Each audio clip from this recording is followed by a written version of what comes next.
Today's episode of the Get Your Comic On podcast may contain mild spoilers for the movies, shows, comic books, and games that we're discussing.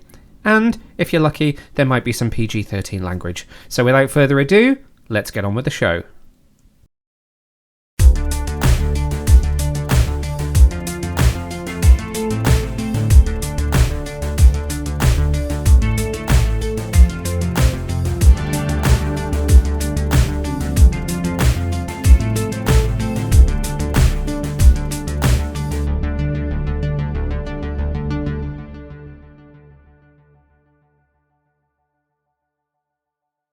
Hey, super friends, my name is Neil, and welcome to a brand new episode of the Get Your Comic On podcast. We are here fortnightly-ish to bring you a slice of film, TV, and pop culture goodness from around the multiverse. And this episode, we are going to be diving deep into the future of DC Studios and the DCU now that Superman has been out for a few weeks. But I can't talk about all of this by myself. I need some help. So I have a couple of helpers who are joining us for this episode. Please welcome back Aaron and Michael. Here they are! Hey! Hello! Okay, almost completely perfectly managed the tech. For anybody who is watching this on YouTube, this is the first time we're recording a podcast using StreamYard. We normally record these things on Zoom, but we have switched platforms, and I am figuring out how technology works. A learning curve. You've got this. Back to regularly scheduled programming. How are you both doing? Not too bad. I'm intrigued to start to talk about this because we'll probably get onto this in a bit anyway. But the way Superman kind of leaves off, there's a lot they could and the words. We're only 5 seconds into this, and I'm already ruining it. There's a lot of possibilities, but I'm going to shut up because I can't coherent sentences. Good start, yay! That's your clip for Instagram. Oh, this bodes so well for how this is going to go. Michael, how are you? I'm good. I'm really good. I feel like comic book movies in a really good space, so I think it's very exciting time to be a bit of a nerd. So I'm having a very good time. As we are recording this, the results for how Fantastic Four is going to have done in its second weekend are probably going to come out, and it's looking like it's not going to have performed quite as well as people were hoping, which is a shame for such a great movie. But it's actually good news for Superman because it shows just how well Superman has performed and how great its legs have been at the box office. But we're going to get into all of that in just a minute. Plan for this episode, we're going to talk a bit about Superman, and see if these guys have any questions they want to try and task me with as to things in the film that might be deep cuts from the comic books, because we know James Gunn loves a deep cut. Then we're going to chat a bit about some of the confirmed projects that are from the DC universe that are coming up, like Supergirl and Lanterns and Season 2 of Peacemaker. And then I think we're just going to go wild and maybe touch on some of the stuff that has been rumored to be in development or is in development they know that James Gunn has spoken about, and things that we would like to see, characters we'd like to see, or people we'd like to see interact that we've already seen on screen. The options are kind of endless at this point. But let's start at what has been... It's technically not the beginning of the DCU, but it has been for the UK audience, which is Superman. And I have to remind myself, because I put it in the plan, spoilers. If you have not seen Superman yet, pause this and come back and watch it later, because at this point, anything is fair game. We might ruin major spoilers for you. So everyone knows that I loved this movie. It's now been in the cinema for 3 weeks. I have seen it 5 times, and it's been nearly a week and a half since the last time I saw it, and I'm really craving seeing it again. So I think I'm going to have to book in a 6th viewing. Aaron, give me your headline review of Superman 2025. Right, so I've only seen it once, mainly because so much has come out. I've only had the time to see it once, but I do desperately want to see it again. I think I best described this in the last episode that you and me did, is that It kind of feels like a Superman omnibus, like comic form, but in film form, that it's rattling through a lot of storylines and a lot of things very quickly, and it doesn't really take the time to explain a lot of it. It's just like boom, boom, boom, boom, boom. right out the gate. And whereas that would usually annoy me with some films, I like the fact that it doesn't hold your hand and just kind of goes, right, here's this pre-established world. We're just going to go headfirst into it. And I really enjoyed it. I don't think it's my favourite James Gunn film, but it's got that same energy that he brought to Guardians of the Galaxy and the Suicide Squad. I think visually it's gorgeous, and I think it's got one of my favourite scores of the year. But yeah, it's not, from my point of view, it's a bit iffy around the edges, but the overall enjoyment factor of the film is spot on. I really enjoy this, and I do desperately want to see it again because I feel like I missed a lot on that first viewing. Yeah. Michael, what about you? I loved it. I'm not like super well versed in Superman comics, but my experience with Superman is like through the animated TV shows and the games and all that kind of stuff. And I kind of vaguely remember as a kid watching the like old films with my dad. Oh, nice. It just it was very nostalgic feeling. So it was really good. I really liked it. I'd agree that it's maybe not my favorite James Gunn film, but not because it's bad. I just think there's other films that I prefer. But yeah, I really liked it. I thought a lot of it was really, really promising and really exciting. I think DC's kind of been like down and out a little bit, like compared to Marvel, I guess, like in the film space.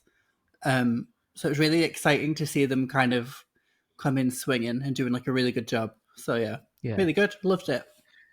Fun fact: if it ends up outgrossing Fantastic Four, which the signs kind of are at the moment that it will, then it will be the highest grossing comic book movie of 2025 because there are no more comic book movies this year. And that will be the first time that DC has had the highest grossing comic book movie at the global box office since 2008. Wow. Domestically in the US, Wonder Woman beat whatever film was out that year. That might have been Homecoming, but globally was the other way around. But yeah, this could be the first time that they've had the highest grossing comic book movie in nearly 2 decades, which is pretty exciting for them, I think. Yeah. The reason, of course, that I said it's the UK introduction to the DCU is the fact that Creature Commandos only came out almost the day and date that Superman came out. But if you weren't aware and you're in the UK, you can now stream all episodes of Creature Commandos on Sky and Now. If you were in the US, that was out on HBO Max back in December, and that was the kind of true introduction to the DCU. Anything did you think, because I said to both of you, I think, if there's anything that you can think of that you wanted to be like, is that a comic book thing, or like, was that river of Minecraft blocks a comic book reference, or what the hell was that baby that he was throwing around? Was there anything that you were like, what is this? This must be a comic book reference. Where did this come from while you were watching it? I'm trying to think. Yeah. Because even I, and I'm pretty sure I said this on Cinema Savvy, the first time I watched it, that whole Minecraft River of Rainbow Blocks thing, I sat there and I thought, this feels on the edge of too much for me. And if it feels on the edge of too much for me, I was like, I do not know what a general audience is going to make of this. It was pretty insane to watch. I remember like as it was like unfolding and like there was going into like the black hole and like there was like using the baby and all that kind of stuff. I was like, this is a little bit wacky. It was like only James Gunn would make a sequence like this. It was kind of bizarre. And I can't really remember it very well. Like the details slipped me, but I remember in that moment being like, what the hell is this? But in like a good way. Yeah, because I think the wildest thing we've ever seen Superman really do on film in live action is fly around the planet backwards to reverse time. Yeah. When you go back to like any of the Reeve movies or Superman Returns or Man of Steel, yeah, there's a lot of like intense sci-fi action going on. You know, Man of Steel had all that incredible Kryptonian technology that was so beautifully designed on screen. But I don't think he's ever done anything as wild as flying through a rainbow Minecraft river in a pocket dimension carrying a small baby. Yeah. Baby, I should say. Green baby.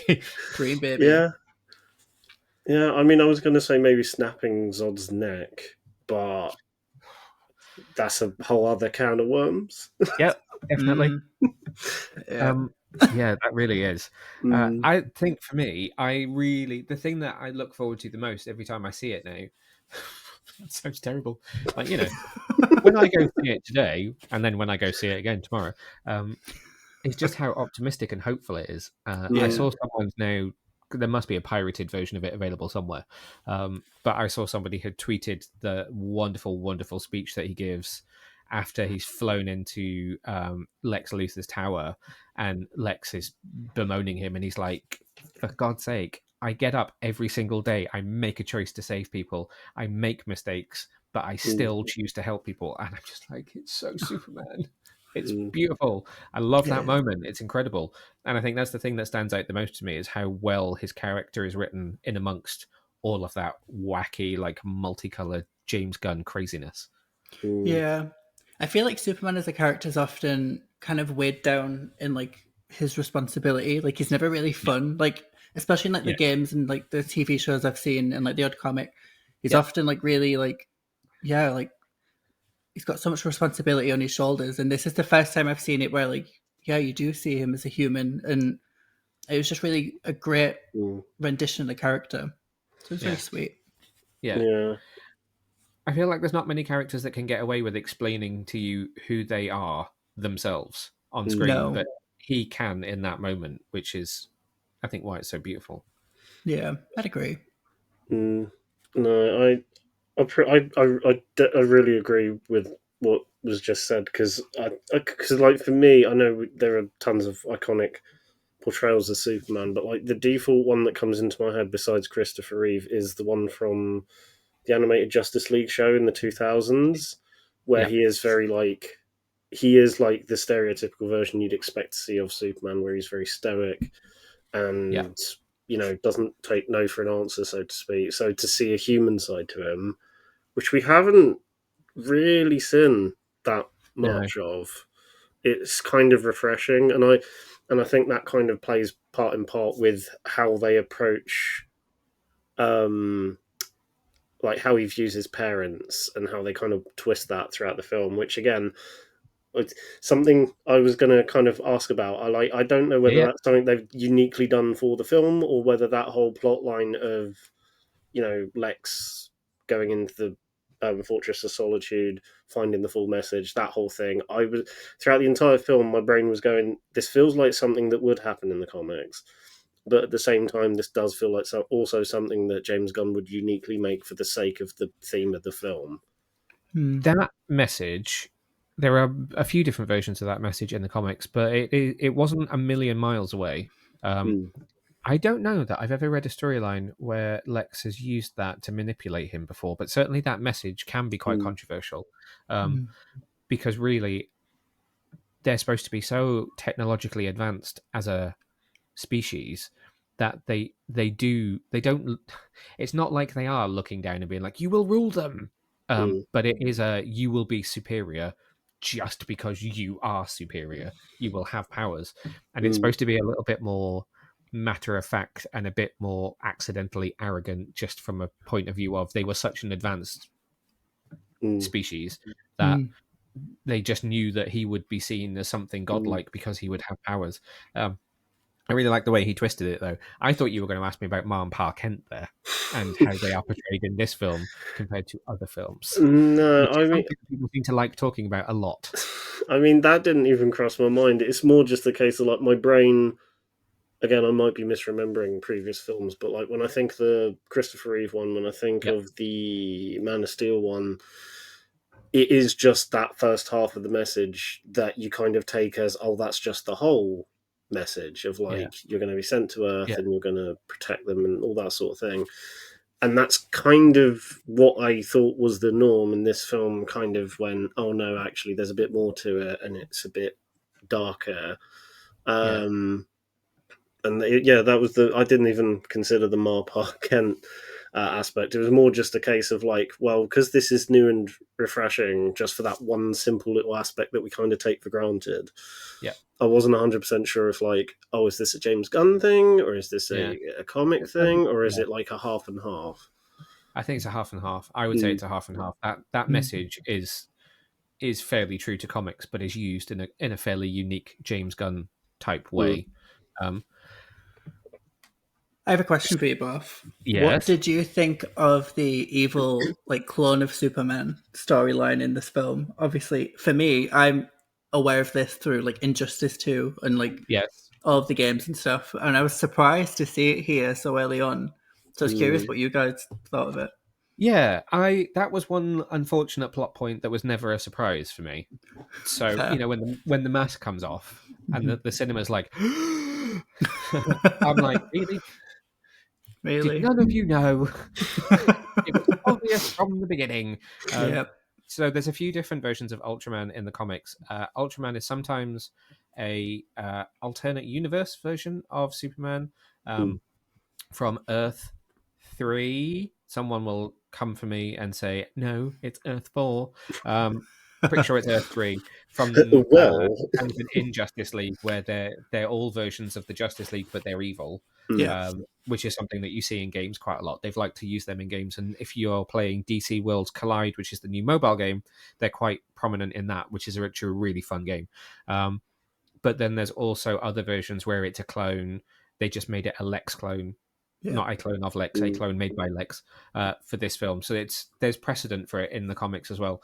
And I wondered whether the fact that he didn't really have the ability to speak all that much and him getting thrown through a black hole might mean that we see him again down the line and he might be Bizarro, possibly.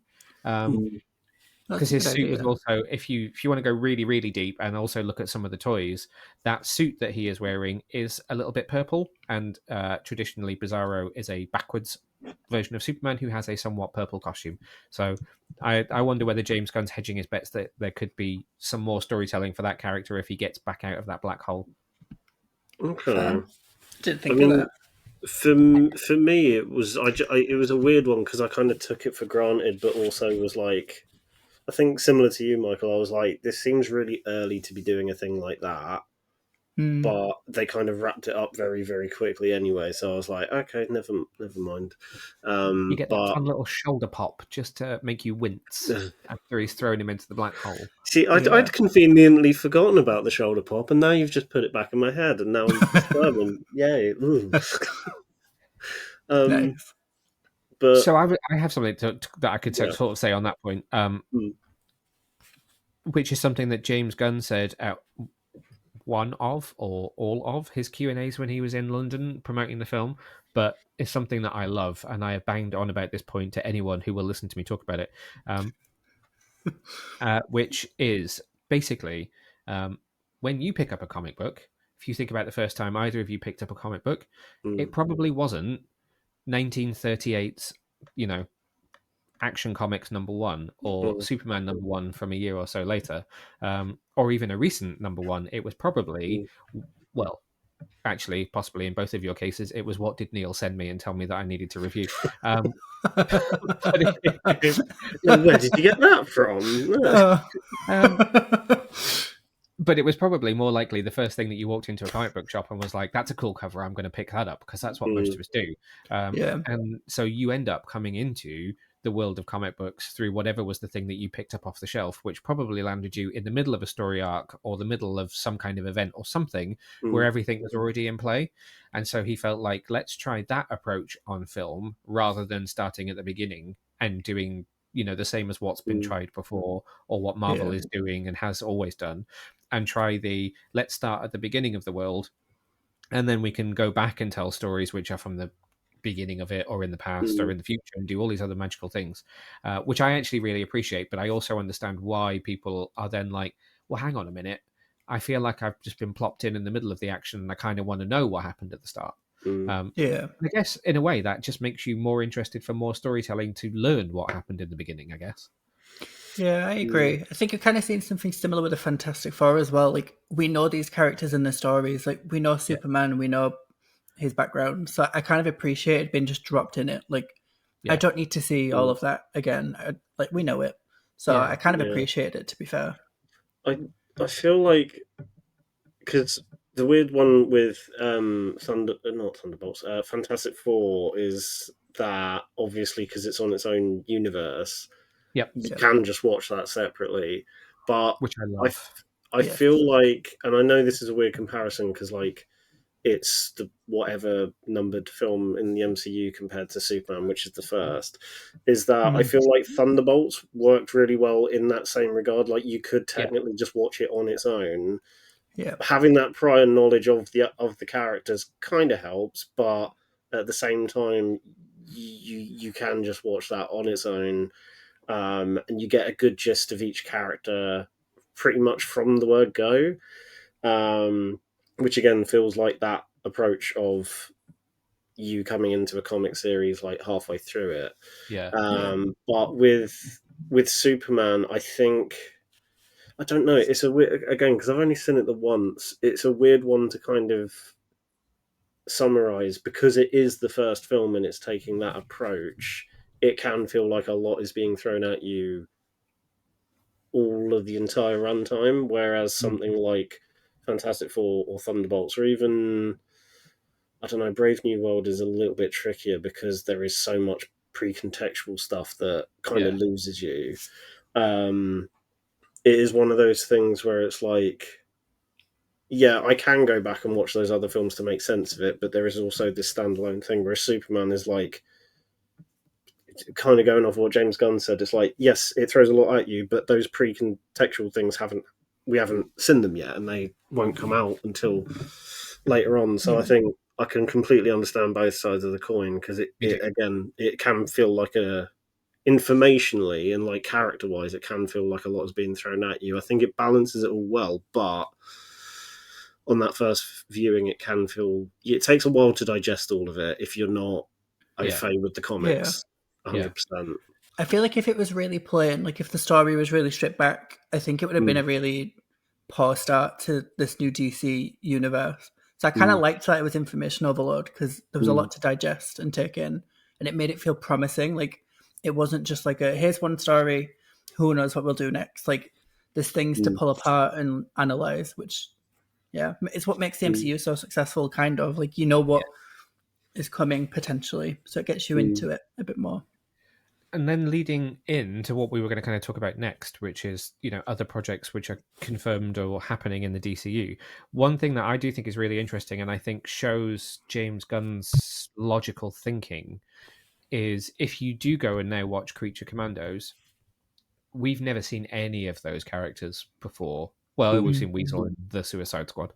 But most of those characters we've never seen before. And they are given introductions through flashbacks in individual episodes because each character kind of has an episode that focuses on them throughout the season as they're becoming a team. So I feel like what we're seeing with Gunn, and this idea of the universe he's trying to build is if it's a character that the audience knows well, in theory, like Superman, then perhaps we don't need to retread origins. But when it's somebody that we don't know, like a group like the Creature Commandos, then, okay, cool, I'm going to give you a bit more of that information and be a little bit more traditional in the approach to make sure that you don't get plopped in and think, I have no idea what's going on and who these people are, which is quite exciting to see. I also wonder with Krypton, whether part of the decision not to show Krypton in Superman is because we'll probably spend some time there in Supergirl, releasing in cinemas on June 26th, 2026, which is our next film in the franchise. That was very subtle. Because he's really cleverly gone for Tom King's Woman of Tomorrow storyline as a kind of basis for her version of the character in the DCU, which if you haven't read it, please do, because it is a brilliant book. And I know a lot of people have come up to me and kind of been like, why the F was she drunk and a mess? It's like, because that is exactly how she is when you open that book. When you open that book, she's face down in a bar off her face on an alien planet because she is in this storyline very much suffering from the PTSD of having had 10, 12 years of life on Krypton, that she then watched the planet fall apart and watched all the people around her that she loved die before getting stuck for years in space, thinking she was going to protect this baby who's actually now older than she is when she finally gets brought out of her pod. So she's allowed to be a bit of a hot mess. But let's go on to like future DCU stuff. What did you think of the Supergirl tease in Superman as a little transitional point, and does that make you excited for what you're going to see of her in her film releasing in cinemas on June 26th, 2026? Yeah, I feel like, again, as a fan of like the animated DC world and like the games specifically, Supergirl is obviously a really big deal, and Yeah, she can kick ass. So I think she's a character that like obviously we all kind of know her in name, but like maybe you've not yeah, read her comics. So I think it's going to be a really interesting time to see that character come to the big screen. And we need more like female fronted comic book films, and she's the perfect person to do that. So yeah, I think it's going to be really good. Yeah, I'm intrigued because we didn't get much of her in the film, but it left enough for quite like an impression. yes, Yeah, it left very. yes, it very much did, and I think Craig Gillespie is a good director for that sort of thing. It's especially using Cruella as like the only Yeah, other Yeah. film to really go off of. That's, I mean, not character wise, they're two different ends of the spectrum, but like tonally, I can see what he might bring to the table a little bit. yeah, And yeah, I'm intrigued. I've this is the annoying thing because after Superman released, the one thing I wanted to do is read more Superman comics, and I know a lot of people said that like All Star Superman yeah, and the Supergirl Woman of Tomorrow comic were like the definite ones to read to get an understanding of Superman and Supergirl. Of course, yeah. you can't get your hands on them now because everyone's trying to do the same bloody thing. Yeah, it's insane how much James Gunn even mentioning a title makes it just fly to the top of the Amazon charts. Yeah, It's Yeah. crazy.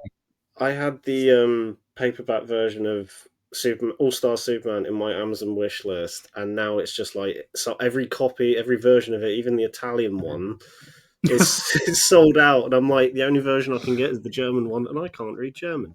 Can you read Italian? Just off as a sidebar there to that.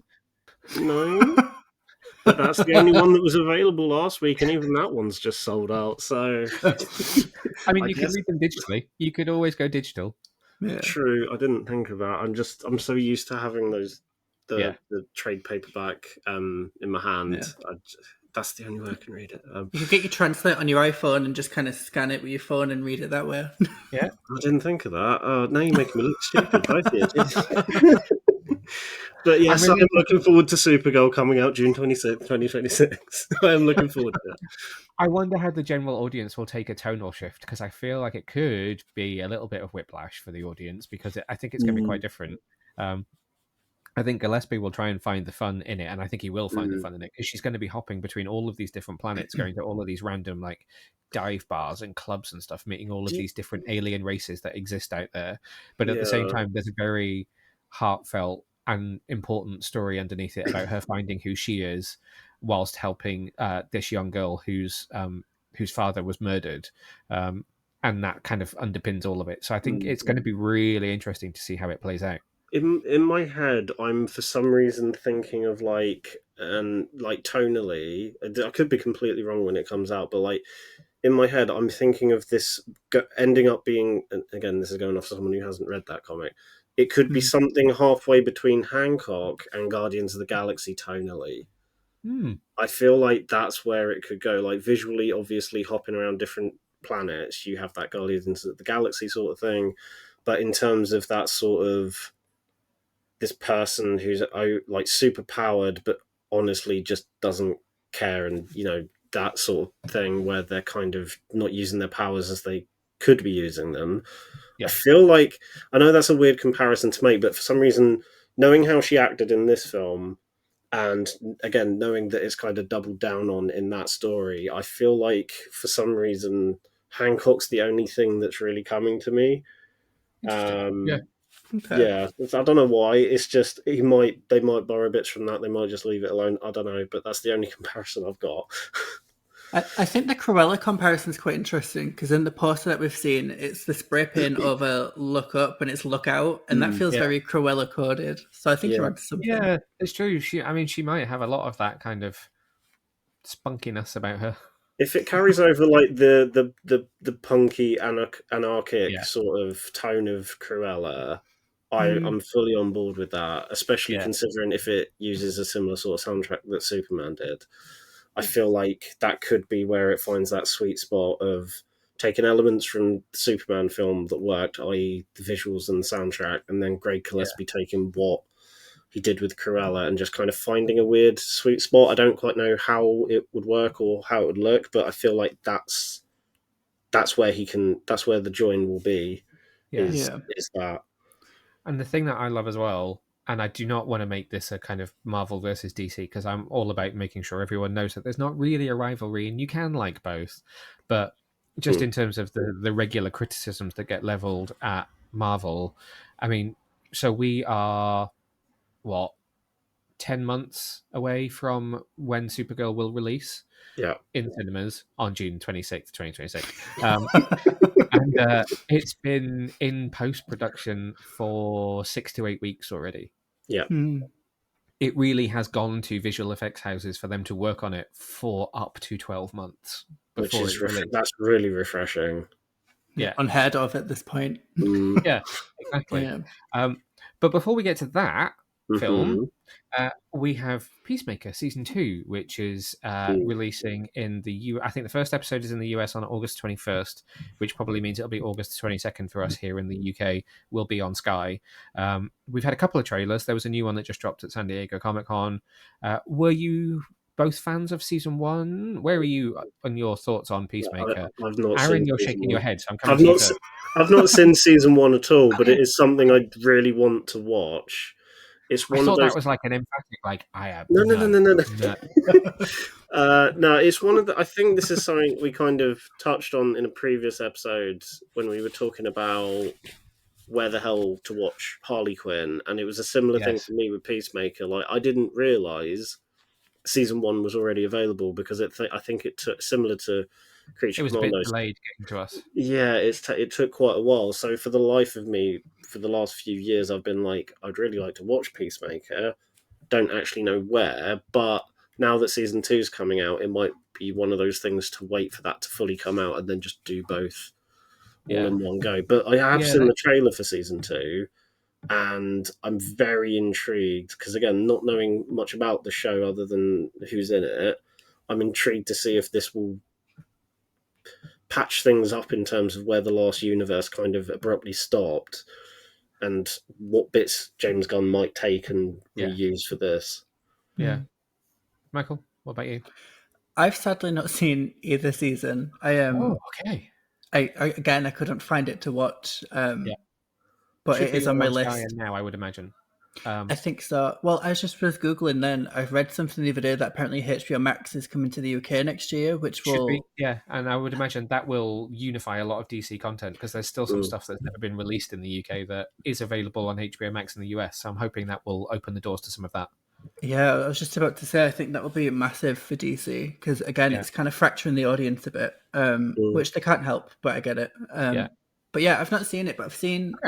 Like when season 1 came out, it was kind of like death by 1,000 clips on the internet. Like every week there was there was like new clips and like every other day. So it is one I really want to watch. It's just I've not had a chance to find it. Oh well, let's talk about a different show then. So then that will be the first live action show in the DCU. The second live action show in the DCU will be Lanterns, which is due out next year. It's a bit hit and miss as to whether it's going to be before Supergirl or after Supergirl. From some of what James Gunn has said, it sounds like it could be before it. That would be fun because that would kind of fill in some of the gap between Peacemaker, which will end in probably October-ish, November-ish, maybe, depending on how late it... I think it's 10 episodes, so it probably will go through October into November. So we could have a long gap until June. So hopefully Lanterns comes out a little bit earlier than that to fill that up. But described as a true detective-style take on DCU's Hal Jordan, played by Kyle Chandler, and then Jon Stewart, played by Aaron Pierre. And it's also got Kelly MacDonald, Garrett Dillahunt, and will have our other Lantern that everyone has now fallen in love with, the wonderful Nathan Fillion, who debuted in Superman. So... We've gone from Jon Stewart only ever having really appeared in animation, Hal only ever having appeared in the film in whatever year it was, 2011, 2012. Yeah, 2011, I think. To suddenly having 3 live action lanterns all appearing in one show together. But I'm real the True Detective bit has me hooked as to what it could be and how it might work. Yeah, I immediately like the sound of this one because, like, first of all, the cast sounds brilliant. Yeah, Like, Yeah. obviously Nathan Fillion left an impact, yeah. and whether it's poking that monster in the eye multiple times, Or that haircut. Which is perfect. It is the Mm, perfect Guy Gardner bowl cut. mm, Yeah. That haircut um, should be against your vows has been a phrase that I've adopted into my life. It's great. love that. Oh dear. There's a lot. I mean, there is a lot of lore around the Green Mm, Lanterns. So that's why I find it so interesting that they're talking about it being very True Detective and it being very Earth based, because they're obviously an intergalactic kind of space police agency, I mm, guess is the best way to describe it. There are hundreds of different characters from hundreds of different races that are all Green Lanterns of their own sectors around mm, the galaxy that all converge on the. I mean, actually, to be fair, the film. mm. Can someone please tell me who plays Deadpool? Because I'm having a mental blank. Ryan Ryan Reynolds. Reynolds? Ryan Reynolds, thank you. Could not think of his name whatsoever. I could just. I've got Kyle Chandler on my screen, and that's all I could see was Kyle Chandler. The Ryan Reynolds film really got a lot of the lore right in Mm, how they portrayed it. So you have the Guardians who are on Oa, which is kind of the base where the Green Lantern Corps is works out of, but then they're all in their own individual sectors. What is interesting is having Hal, Guy, and John all at the same time be a Green Lantern. So I mm, kind of want to know how they're all going to exist in one space. And I wonder Yeah, how like the, big they will go with the sci-fi action when it's also a gritty, True Detective style mystery on Earth. mm, yeah. I think the balancing act of like the powers is going to be interesting because yeah, I think there's like obviously a lot of characters that all can kind of do a similar thing. Yeah, So curious to see I how guess they handle it will that. be how differently they each approach it. So Guy Yeah. Gardner is very give up the middle finger as he keeps doing with the hand in Superman, whereas Hal is more. I guess he's very traditional in his kind of heroism, where John mm, Stewart is a bit more led by his heart than anything else. So I think it will be how Mm. each of them chooses to use the power that they're granted. But it should be really interesting. I don't know how many mm, episodes it is. I know very little about it, other than Yeah. James Gunn has said that they've seen some cuts of the first couple of episodes. So they're also in a mm, position where this show is not going to be out for A 6 to 8 months, maybe, and they've got episodes that are nearly finished. mm. Love it. I'm curious what the mystery is going to be. If it's true crime based, like what are they going Yeah, to be yeah, investigating? You know? yeah.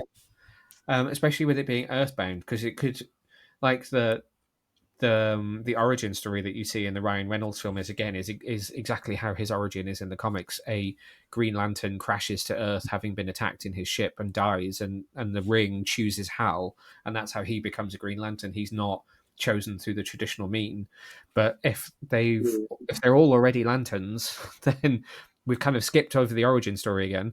And I Mm. really don't know, but I'm excited to see it. And also Kelly MacDonald being in it. I love Kelly MacDonald in mm. anything she's in, so that will be interesting to see. I think they've done a clever choice with who they've picked for each of the lanterns in terms Mm, of giving them an excuse to all exist at the same time. Because yeah, you've got Cole Chandler, who is the oldest of the three, I think. that should be correct because Hal is the one that comes first in terms of Earth's Green Lantern. Yeah, and it kind of naturally kind of works its way down with him, and then Nathan Fillion, and then Aaron Pierre. So I think there is a nice that should. I mean, I could be completely wrong. The show hasn't even come out yet, but that might be the segue of kind of going that it was him, then it was him, then it was him, but they kind of all still exist at the same rather than one and then the next and then the next and then I feel like that's probably their best approach, but again Yeah, I don't know. I also found out on Wikipedia that the the director of Slow Horses, which is another inspiration for the yes, show, he's working has on it. directed. Yeah, he directed the first two episodes, but Yeah, apparently Nice. tonally they're going to take more, just as much from Slow Horses as they are from True Detective, which I think is a very interesting choice because Slow Horses has got some like very sneaky bits of comedy just weaved throughout it from the bits I've seen of it. Whereas True Detective, again, from what I've seen of it, is very serious, played very seriously and quite dark. So again, I'm intrigued. I'm very intrigued. I don't know how they're going to pull it off, but I think they've got all the right pieces here for it to work. And if you're going to go dark and different and don't know how it will work, that brings us to September 2026 and Clayface, which James Gunn has said it was never a film that they planned. It was not in the plan. It was not one of the ones they announced. It wasn't anything that was on anyone's mind as something that they were going to make.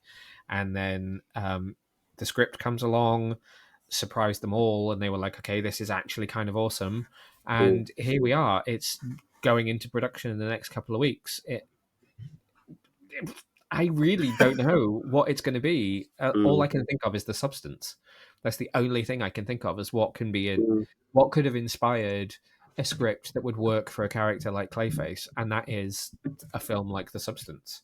I mean, Mike Flanagan as a writer, great with horror. So let's see. I don't know if I know James Watkins very well as a director, unless somebody can name me one of his films. I'm just looking at his filmography. He did Eden Lake, The Woman in Black, and last year's remake of Speak No Evil.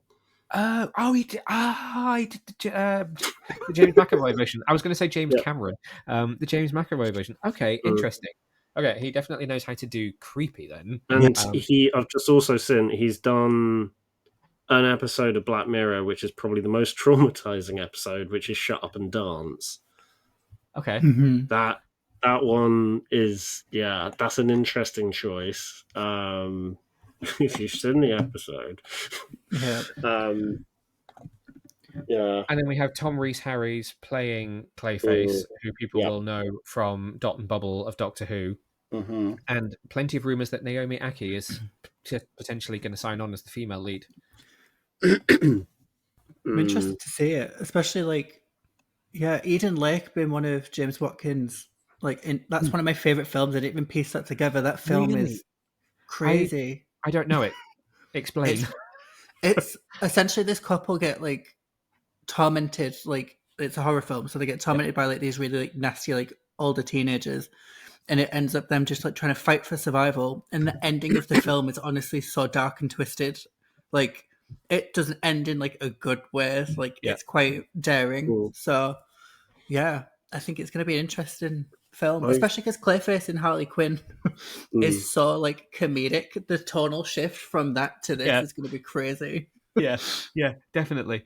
And then I think the thing that confuses a lot of people as well is that the Clayface in Batman the Animated Series is kind of seen as the traditional version, but that is oh no, I'm going to have a mental blank. That is Matt Hagen, and Matt Hagen traditionally doesn't have the origin of the actor who ends up Clayface.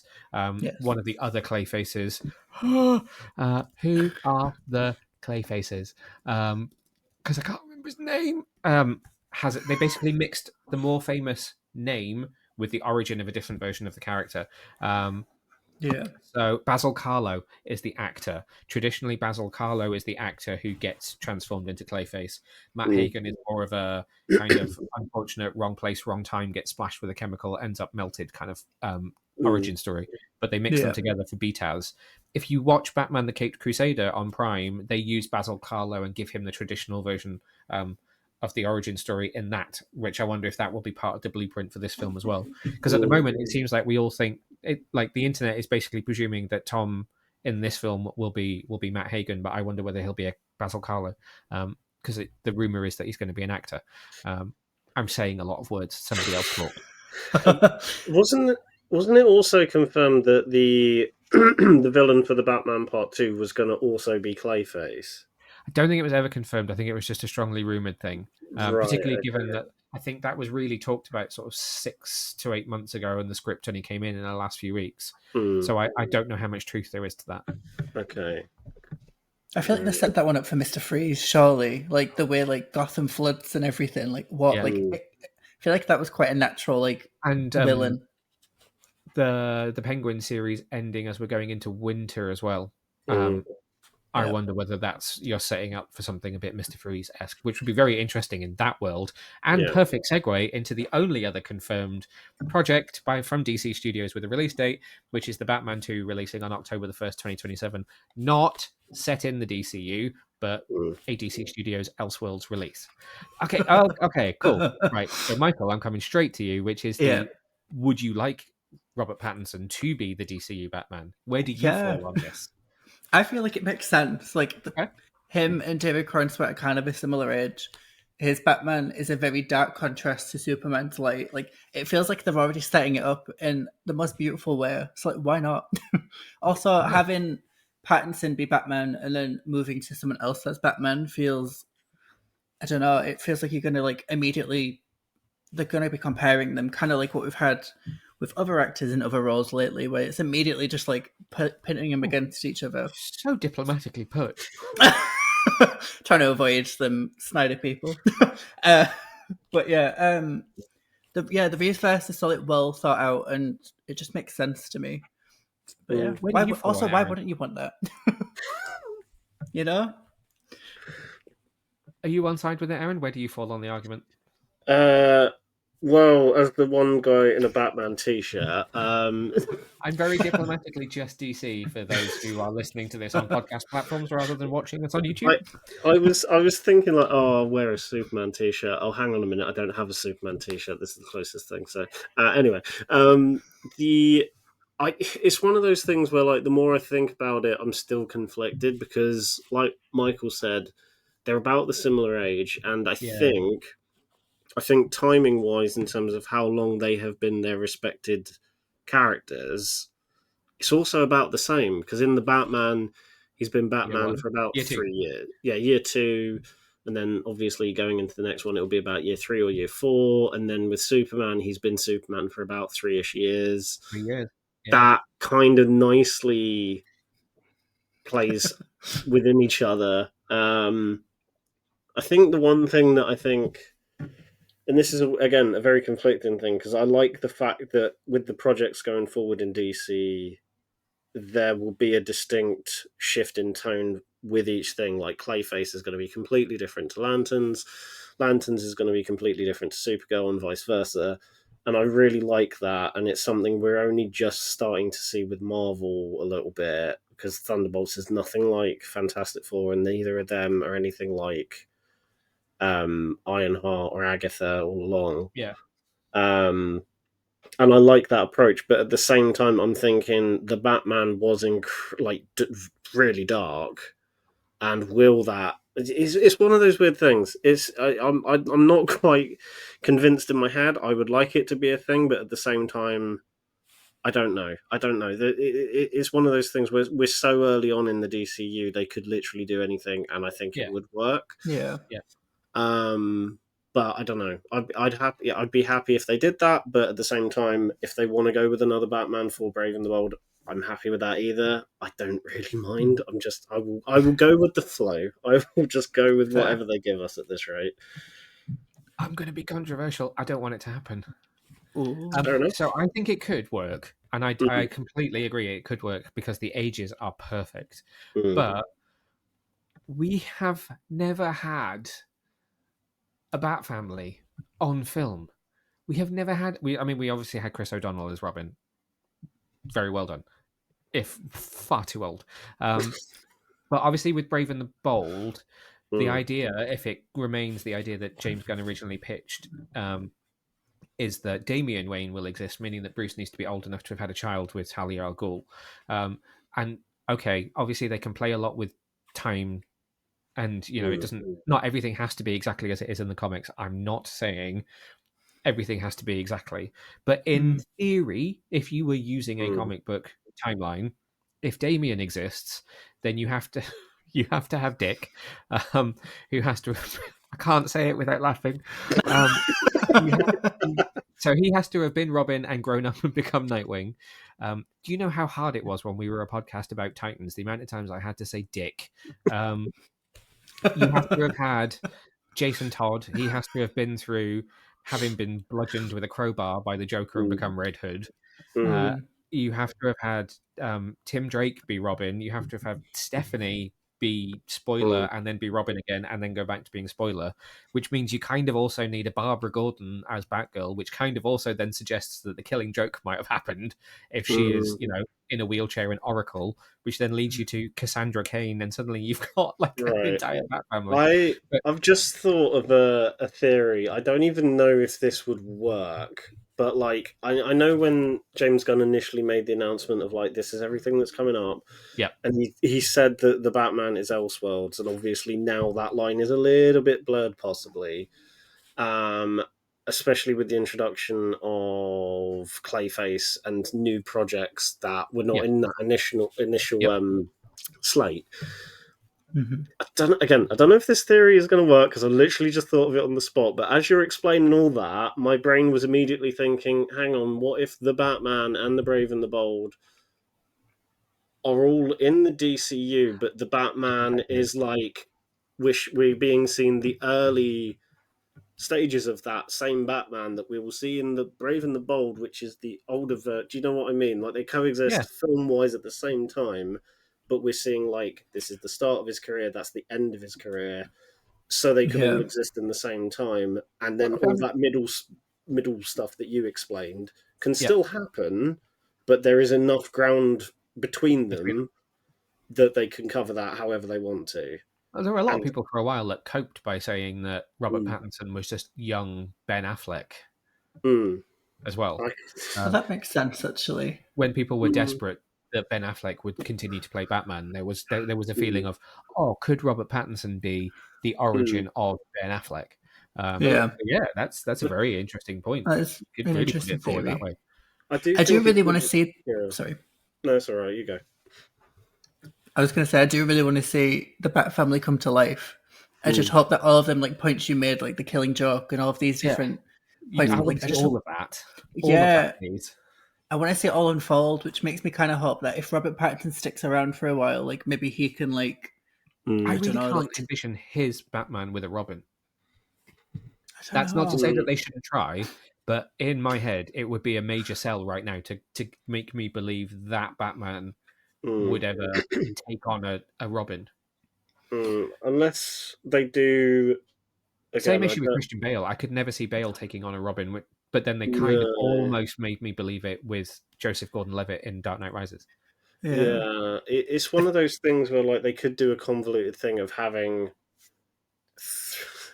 God, this sounds really bad out loud. 3 different actors in the same universe. Like you got Robert Pattinson, who is the young one, then there is an actor playing like middle-aged one, and then there is the old one, Brave and the Bold. Just so you've got those 3 bases covered, rather than waiting for Robert Pattinson to get to that right age. In theory, Robert Pattinson, I don't know how old he is off the top of my head. I want to say he's probably mid-30s. I think so. Yes. So he's not far off how old Bruce Wayne should be when Damian comes along. 39. Yeah, you beat me to it. So, like, he's kind of the right age, to be fair. Like, he is approaching that, like, ideal age you'd want Batman to be. Yeah, he is. Yeah. And I feel like... Sorry. I was going to say, the fun thing about him not being convincing, like, in terms of him having, like, a Robin, I think that's, like, a fun thing to play with, though, because Batman... Try and sell it, Yeah, like, I feel like Batman's quite a reluctant character to want to work with anyone, like, anywhere. So, like... True. You know, so I think it's quite a fun obstacle to overcome, like, especially, like, in a film environment. I think it'd be cool to see it. Yeah. And I think if they did that approach, it would give them... for things like Clayface, which is obviously going to be a tone completely different to the stuff we've had so far. I feel like it gives them enough of like a loose playground for that, like I said, that middle section of his life, where they can pick and choose what they choose to adapt from the comics at the right time. I mean, they could do that. I don't know, but I feel like with what they teased as an Easter egg in Superman, they're leaving it open as like, if we want to go that direction, we can do, but also the Matt Reeves films can still exist in their own entity, separate to the universe. But I think maybe James Gunn's doing that, so it kind of, we'll figure that one out when we get to it. But the possibility's there if we want to. But I don't know. But where you have just gotten us to is the Mm-hmm. perfect transitionary point, because we're already speculating as to other things that we would like to see happen in the DCU. Mm-hmm. Um, there was obviously a slate announcement that James Gunn came out with 3 years ago, nearly 3 years ago now, which included a bunch of projects like Brave and the Bold that we just touched on, Swamp Thing, The Authority, Paradise Lost, which is the kind of Game of Thrones esque Themyscira Amazon pre Wonder Woman show. But then there are lots of other projects that have been talked about that are either definitely happening or have been talked about happening. They're in different kind of stages of production. To the list that I had, you had Brave and the Bold, you had Teen Titans, Wonder Woman. Now, Teen Titans was being written by Anna Nogueira, who wrote the Supergirl film. She's moved on to writing Wonder Woman, so I don't know what the status of Teen Titans is, but she is currently working on a Wonder Woman script. You've got Swamp Thing, which has got James Mangold attached to direct, but he is kind of busy doing other things at the moment. James Gunn has said The Authority is sort of in a bit of a weird place. I think he's struggling to figure out exactly where that fits right now. Dynamic Duo, which is this wonderful film that we've not really seen anything of yet, but have heard all about, using real life puppets, but then also some Mm-hmm. CGI and some live action stuff from this weird mixed media world that's going to tell a story about Dick Grayson and Jason Todd. Then on the TV side, you've got Waller, which is this show that's going to focus on Amanda Waller and where she is right now, that's been in development for a while.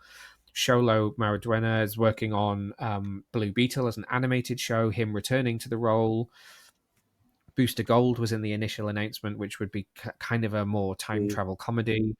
Then they recently announced a whole bunch of new animated shows. So there's My Adventures with Green Lantern that's spinning out from the My Adventures with Superman cartoon that is such a fan favorite. DC Superpowers, which is more of a younger kids show, which is going to be about a bunch of metahumans kind of in high school, sort of school, learning to use their powers. There's a show about Starfire that's going to be an Elseworld story that's kind of an origin for her from Titans. There's the Mr. Miracle show that's in development at the moment that's got Tom King leading it. Those are just the announced and strongly rumored ones. There's plenty of other things that people could be throwing scripts at, with Clayface having been something that they, decided to make purely because they had a good script. The world is endless, which leads me to, what do you guys want to see? Well, I was going to say that, like, I'm looking at the Wikipedia timeline in terms of stuff that's announced for DCU, and there are two projects at the bottom that are in development apparently, but I know one of them's struggling. That was not on that initial list. Yep. There's Sergeant Rock, which I know recently of course, yeah. dropped director because it was going to be Luca Guadagnino, and then he's gone to do something else. And apparently hit an untitled Bane and Deathstroke film, which is news to me. That was rumored. I don't know that James Gunn has ever said it's real. But I also don't think he's ever said that it is not real, which says to me it's an idea that's probably in development, but not far enough along for them to want to talk about it. I don't know if it's a DCU based thing or an Elseworlds thing, but an interesting kind of villain team up. Yeah. Love that. I think for me, I mean, I'm solely obvious. I really want to see the Gotham City Sirens done correctly. I feel like them as a trio are like some of my personal favorite characters. Especially Harley. I feel like Harley's such a good character to have. Yeah. But more Poison Ivy. I feel like Poison Ivy's a character is not one that we've... It's amazing that we've only ever had kind of her in live action in Batman and Robin and Gotham, the TV show. Yeah, and I feel like when you think of like what her as a character stands for and like, like the environmentalism and all that kind of stuff, like the story's like it writes itself, and I feel like it could be really, really good. But yeah, I do think like a chaotic Gotham City Sirens situation would be the top of my list for sure. I think if they can make Clayface work without Batman being in it, because the rumor being that there won't be a Batman in it, and I know the rumor is that it's not necessarily all set in Gotham, but if you can find a way to show us Gotham that doesn't have to have Batman in it, and you're still working on Brave and the Bold and trying to pin that down, then show me what other people are doing in Gotham at that time. I think it'd be really good, and there's just something about those trios of characters that we all know them really well. So like it feels like with the right script and the right cast, I think it could be really good, and the right director, obviously. Yeah. But yeah, and then Teen Titans. I mean, Teen Titans for me, I grew up watching the animated show. I love them to pieces. Raven is obviously a big Like, she's one of my boyfriend's favorite characters, and like Trigon and that entire like story arc is so impressive. So yeah, I'd love to see that come to life. Yeah, that gives you a whole other side of the DCU. I mean, that could then lead into Constantine and Zatanna and all of those magical characters from the Justice League Dark. There's a whole world that even having Raven just opens up massively. Yeah, it completely changes the landscape of where it could go. So yeah, I think Death 14 Titans for me. And then my final pick, I think if I was to pick 3, I'd really love them to like give Wonder Woman like a proper solid reimagination. Like, obviously we've had a Wonder Woman, but I would like them to give it another shot. I think there's still something to her as a character that we've not seen on screen. So yeah. Aaron, what else are you thinking? Well, off the top of my head, you actually mentioned the 2 things that were at the top of my head, which were Justice League Dark and Zatanna. Because I feel like if they open up that sort of dark magical aspect of the DCU, I feel like that would be, I don't know, it would be something we've not really seen in DC before, and I think they could. I know what I mean when I say this. They could take elements that work from Marvel on this one, like with the whole Agatha aspect, and Wanda and all that sort of stuff, and even Doctor Strange too, to an extent, and kind of take those elements and make them work here. Those are kind of the top ones in my head. Again, because I like the fact that each thing is going for a different tone in a different genre. Like, I think when they were trying to do Sergeant Rock, I think they said it was going to be a war film. Yeah, it would be. Yeah, so I don't know. I'm just intrigued. I think the one thing I'd like to see, and again, this could work really well in terms of establishing the Gotham side of the DCU. And I know this was something they were planning to do for Matt Reeves' universe, but they kind of just haven't gone further with it. It's just a series about and set around Arkham Asylum to get us used to how they're approaching the villains of the series. Because and this kind of is something where they could do a solo project on this, similar to Clayface, or they could weave it into that. Is that I just want to see like a proper scary version of Scarecrow on screen. Like, don't get me wrong, I love Cillian Murphy and I love what they did with Batman Begins, but I want to see like something akin to the Arkham games on screen. Like, you could make a brilliant horror film just out of Scarecrow on his own. And again, that could work as a nice companion piece to Clayface if they're both going for that horror angle. Like, I think something said here that Clayface is going for something along the lines of The Fly, tonally. Yes, that's been tonally mentioned, Yeah, I think Peter Safran mentioned it in an interview. And they could go for something a bit more psychological with Scarecrow, and then those two could then set up something a bit wider that's just focused on the inmates of Arkham Asylum, and then that kind of nicely does your world building for you, without having to rely on, again, similar to what you guys were saying, without having to rely on just something that's got Batman in it. That kind of does the job on the side, and it doesn't have to have Batman in it. But I think those would be the top things on my list. I think also because Justice League Dark and Zatanna haven't been done in live action before, I'd be intrigued to see how they do those. Definitely. But that's kind of where I want to go for the darker stuff. Me, all of it. Give me all of it. Give me every I don't know. It would be so difficult for me to pick, but I would have to say that my number one thing would be a Batgirl film. And I don't mean unlock the archive and pull out the one that you scrapped, because I trust that there was a reason why that was never seen. Even though the footage that I've seen from it looks very exciting. But give me a good version of that character. Give me Barbara Gordon. Give me her origin. Give me all the fun things of Batgirl Year One.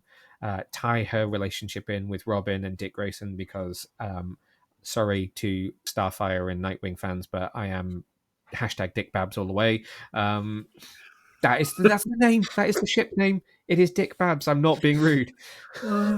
These names are crazy.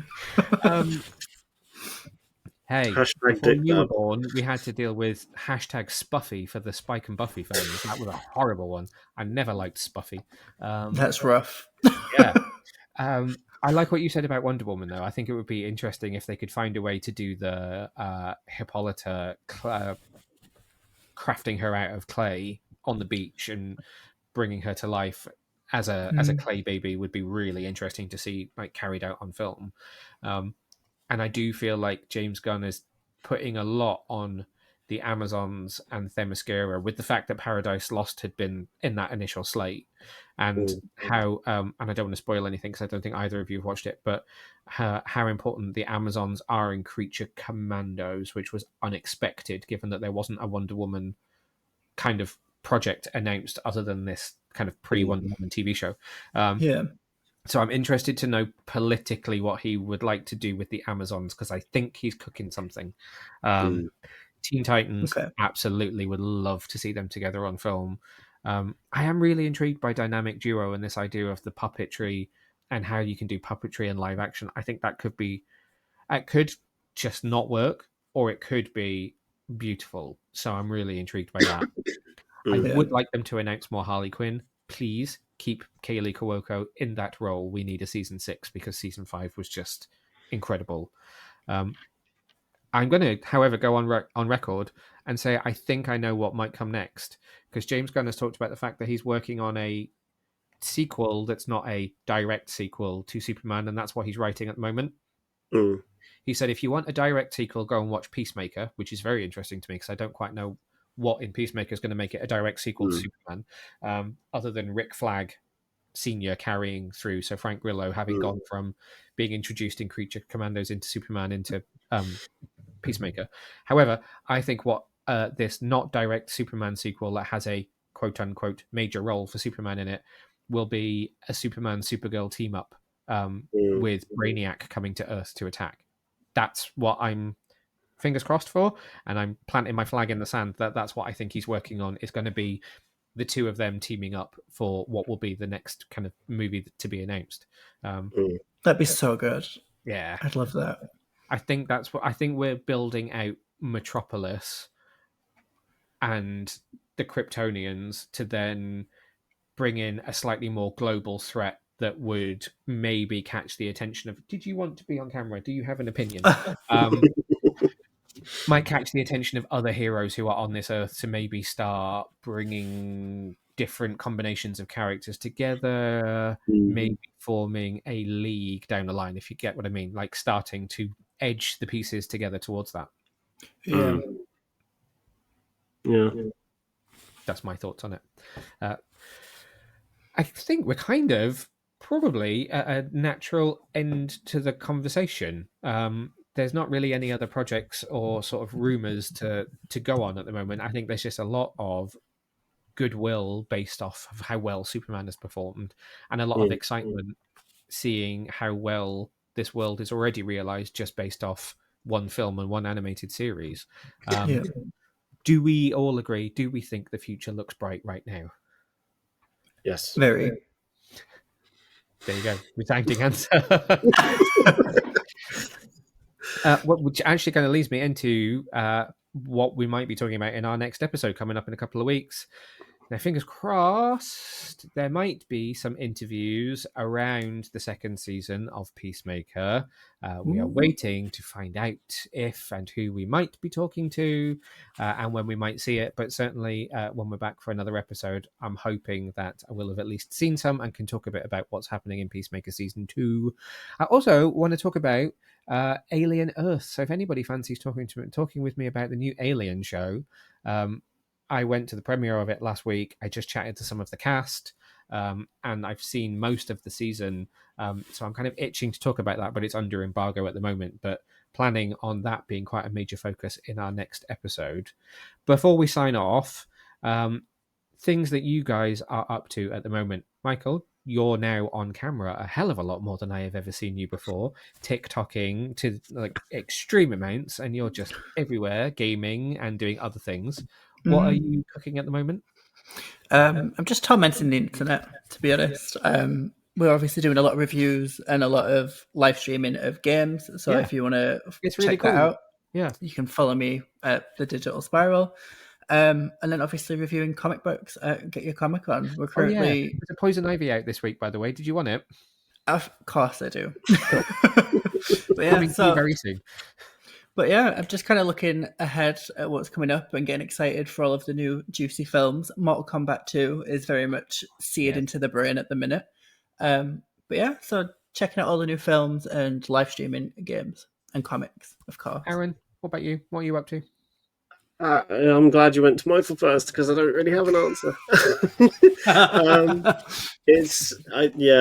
Life's been hectic, but I will get back into the swing of my YouTube channel especially because there's so many releases in just July alone, half of which I haven't discussed. I think the last film I discussed on there was Jurassic World Rebirth.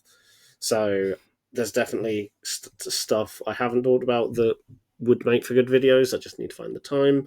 And then, like Michael said, reviewing comic books on Get Your Comic On.